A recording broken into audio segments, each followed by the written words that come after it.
I think there's a decent amount there for him, Steve. But the one that stood out to me was probably Bryce Hall, the corner the Jets were able to get in the fifth round of the draft out of Virginia. This is a kid who you talk to some scouts, they had a second round grade on him, they had a third round grade on him. He fell all the way to the Jets there in the fifth round because of an ankle injury that cost him the vast majority of his senior season, kept him out of the NFL scouting combine, and that's why he started to fall. Well, the Jets were able to get him there in the fifth round, and this is a guy who some people believe with a little bit of development matures his ball skills a little bit, and is able to kind of improve on press man coverage. And he can be a starting corner. So if the Jets are able to get a starting player on the third day of the draft, that's a pretty good thing.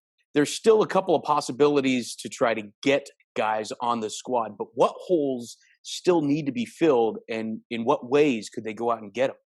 Yeah, I know the Jets went out there and they were able to draft James Morgan, the kid out of Florida International this year in the draft on the third day. That was probably one of the more surprising picks. Just because you look at Joe Douglas's career as a general manager, and he's somebody who's won a Super Bowl, two of his three Super Bowls, when the backup quarterback came in and played. So I understand why the Jets are trying to invest in a young or a quarterback behind Sam Darnold that they trust.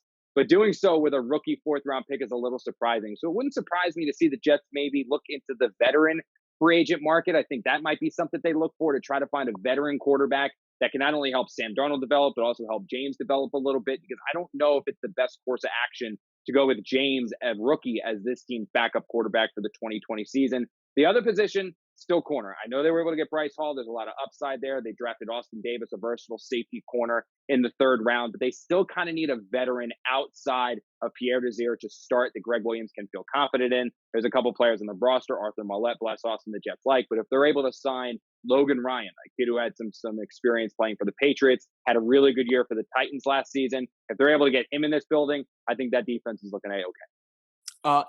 We saw a lot of trades of players. Quincy Wilson is going to be coming over from the Colts, a guy who was kind of like a borderline starter, but still an upgrade in the secondary as well. Are there any other guys like that? Do you see Douglas going over or trying to go after guys that might have missed with another team, and they'll give him a second chance with the Jets?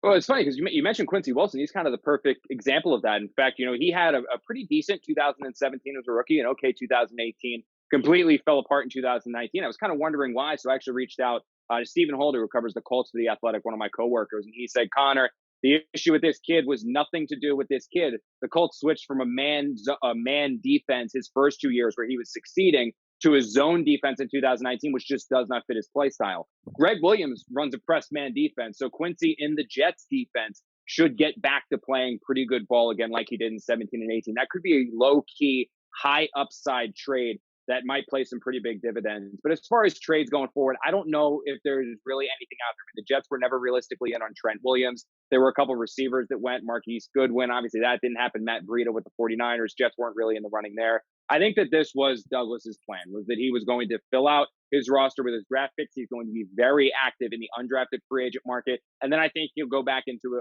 experiment a little bit with the veteran free agent market to see if he can't find any other ones there. Like I said, like a Logan Ryan that could potentially help the Jets in 2020.